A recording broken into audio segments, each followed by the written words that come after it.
বিট্টু, মই কালিলৈ মোৰ বিজ্ঞানৰ প্ৰকল্পটো জমা দিব লাগিব আৰু মোৰ এইটো সম্পূৰ্ণ কৰা হোৱাই নাই, গতিকে আজি মই সংগীতৰ ক্লাছলৈ নাযাওঁ। সুইটি, মাক কৈ দিয়া যে মই তোমাক প্ৰকল্পটোত সহায় কৰিম, গতিকে মই আজি ক্লাছলৈ নাযাওঁ। নহয় বিট্টু, তুমি তোমাৰ পঢ়াত নিয়মীয়া হ'ব লাগিব। শেষৰ দিনা ক্লাছটোত তুমি পঢ়াত বৰ মনোযোগ দিয়া নাছিলা।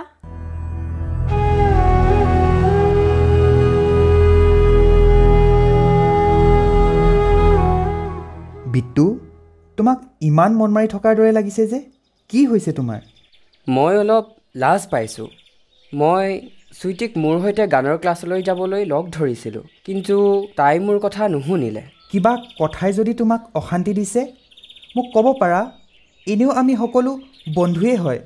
জানা, নতুন গীটাৰৰ শিক্ষকজন যে আমাৰ সংগীতৰ ক্লাছত সোমাইছে। হয়, তেওঁৰ কি হৈছে? নহয়, একো নাই। মই যেতিয়া ৱাছৰুমত হাত ধুই আছিলোঁ, তেওঁ হঠাৎ আহি মোৰ গুপ্তাংগ স্পৰ্শ কৰিছিল। মই আচৰিত হৈছিলোঁ। এইটোৱেই প্ৰথম ঘটনা নহয়। তেওঁ দুসপ্তাহমানৰে পৰা মোক মোবাইলত অশ্লীল ফটো দেখুৱাবলৈ চেষ্টা কৰি আছে। বাবু, এইখিনি কথা মই কেনেকৈ মা দেউতাক ক'ম? তেওঁলোকে মোক বিশ্বাসেই নকৰিব। চিন্তা নকৰিবা, আমি চম্ভালি ল'ম। কিন্তু কাইলৈকে তুমি মাত্ৰ পঞ্চায়ত প্ৰধানৰ ঘৰলৈ আহা। মই আৰু ললিতা তালৈকে যাম, চিন্তা নকৰিবা। চুইটি, আজি যিহেতু দেওবাৰ, তুমি মাক ক'বা মই কিবা অলপ কামত বাবুৰ ঘৰলৈ যাওঁ।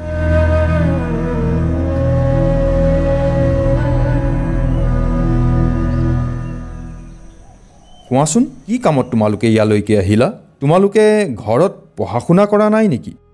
সভাপতি মহোদয়, আমি আজি এটা গুৰুত্বপূৰ্ণ বিষয় লৈ আপোনাৰ ওচৰলৈ আহিলোঁ। বাবু আৰু বিটু, প্লিজ তোমালোকে বিশদভাৱে কোৱা।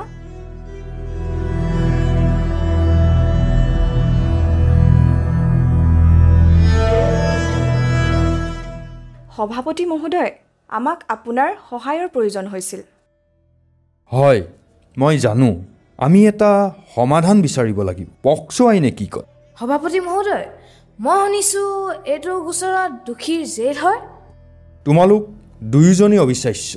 মোক স্থানীয় আৰক্ষী চকীত কাগজে পত্ৰই এটা গোচৰ ৰুজ কৰিবলৈ দিয়া, কিন্তু তাৰ আগতে মই তোমালোকৰ অভিভাৱকৰ লগত কথা পাতিব লাগিব।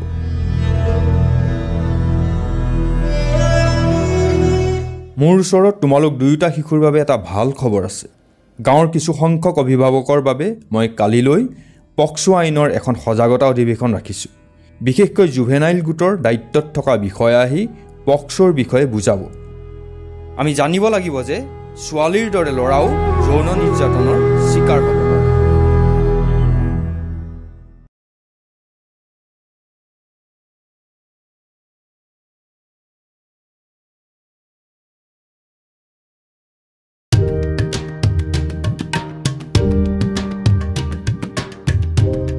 পূজা, এইবাৰ তুমি কিন্তু এই বিয়াৰ কাপোৰযোৰ ধুনীয়াকৈ চিলাই দিব লাগিব।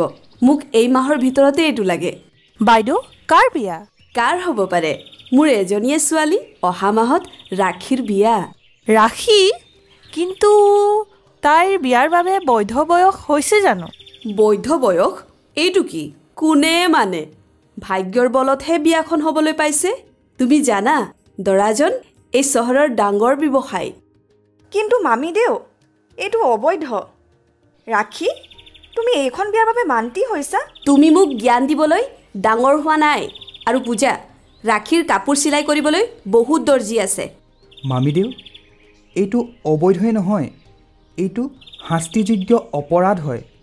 আপুনি অভিভাৱক হিচাপে কাৰাবাস খাটিবলগীয়া হ'ব পাৰে, আৰু দৰায়ো। মই ইতিমধ্যে মোৰ বাইদেউক ফোন কৰিছোঁ। তোমালোক সকলোৱে জানা, তাই শিশু কল্যাণ সমিতিৰ সদস্যা। তাইক বুজাবলৈ দিয়া। মই ভাবোঁ ৰাখীৰ এতিয়া 16 বছৰ বয়স হৈছে। তাই বিয়া হ'বলৈ বৈধ বয়স হোৱা নাই। সেইবাবে বাল্য বিবাহ আইনৰ অধীনত আপোনালোক দুয়োজনে অভিভাৱক হিচাপে শাস্তি লাভ কৰিব পাৰে। তদুপৰি দৰায়েও কম বয়সীয়া ছোৱালী বিয়া কৰোৱাৰ বাবে পক্সো আইনৰ অধীনত আইনী দণ্ড লাভ কৰিব পাৰে। হয়, আমি জানো দৰাৰো কিছু বছৰ জেইল হ'ব পাৰে, কিন্তু মামীৰ কি হ'ব? আমি আমাৰ বান্ধৱীক বিয়া হ'বলৈ দিব নোৱাৰোঁ। আমি দৰাৰ শাস্তিৰ পক্ষপাত কৰা নাই, যিহেতু আমি এতিয়ালৈকে বয়স অতিক্ৰম কৰা নাই।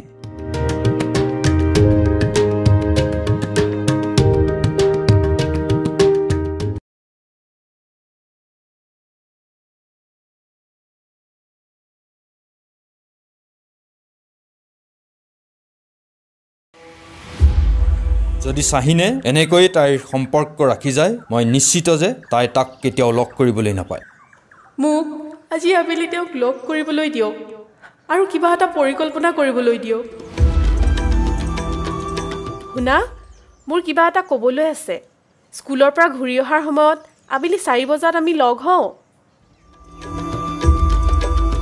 ললিতা, তুমি জানা মোৰ দেউতা এই সম্পৰ্কটোৰ বিৰোধী, যিহেতু সন্তোষ হিন্দু আৰু আমি মুছলমান ধৰ্মত বিশ্বাসী। ঠিক হ'ব, এই প্ৰত্যাহ্বানটো তুমি তেতিয়াই পাৰ কৰিব পাৰিবা যেতিয়া জীৱনত নিজেই নিজৰ ভৰিত থিয় দিবা আৰু উপযুক্তভাৱে বুজাৰ ক্ষমতা লাভ কৰিবা। নহয়, মই জানো মোৰ দেউতাই তাক হত্যা কৰিব পাৰে। তেওঁ এই পৰিকল্পনাটো কৰাৰ আগতে মই কিবা এটা কৰিব লাগিব। ঠিক আছে, তোমাক কাইলৈ লগ পাম ললিতা। বাবু, মই তোমাক কিবা এটা ক'বলৈ আছে। হয়, তুমি মোক তেতিয়াই ফোন কৰা যেতিয়া কিবা এটা সমস্যা সমাধান কৰিব লাগে। নহয়, এইটো গুৰুত্বপূৰ্ণ। চাহিনৰ লগত যে সম্পৰ্কত আছে সন্তোষ দাদা, মই অনুমান কৰিছোঁ যে সি কিবা এটা ভুল সিদ্ধান্ত ল'বলৈ ওলাইছে। ভুল সিদ্ধান্ত? হয়, সিহঁতে বিয়া পতাৰ পৰিকল্পনা কৰিছে। কিন্তু এই ক্ষেত্ৰত কেৱল চাহিনেই নহয়, সন্তোষ দাও বিপদত পৰিব পাৰে।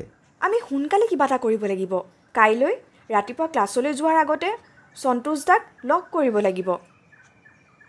নমস্কাৰ দাদা, আপোনাৰ খবৰ কেনেকুৱা আৰু ব্যৱসায় কেনেকুৱা চলিছে? চাহিনে যোৱাকালি আপোনাক আবেলি লগ কৰিছিলে নেকি? আপুনি বিয়া পতাৰ পৰিকল্পনা কৰিছে নেকি? হয়, কিয় নহ'ব? মই প্ৰতিষ্ঠিত। যদি আমাৰ ধৰ্মৰ বাবে আমাৰ অভিভাৱক মান্তি নহয়, তেন্তে আমি সিদ্ধান্ত লৈছোঁ যে আমি পলাই হ'লেও বিয়া পাতিম আৰু ঘৰ বান্ধিম। দাদা, আপুনি তেনেকুৱা কৰিব নোৱাৰে। কিয়? কি সমস্যা আছে? না মই কিবা চুৰ কৰিছোঁ, না মই কাৰোবাক হত্যা কৰিছোঁ। এইটো তাতোতকৈও ডাঙৰ কথা দাদা। বাল্য বিবাহ আইন আৰু পক্সো আইনৰ অধীনত আপুনি এই কাম কৰিবলৈ অপাৰগ। এইটো কি? যেতিয়ালৈকে চাহিন প্ৰাপ্তবয়স্ক নহয় তেতিয়ালৈকে আপোনালোকৰ বিবাহ এটা অপৰাধ হ'ব।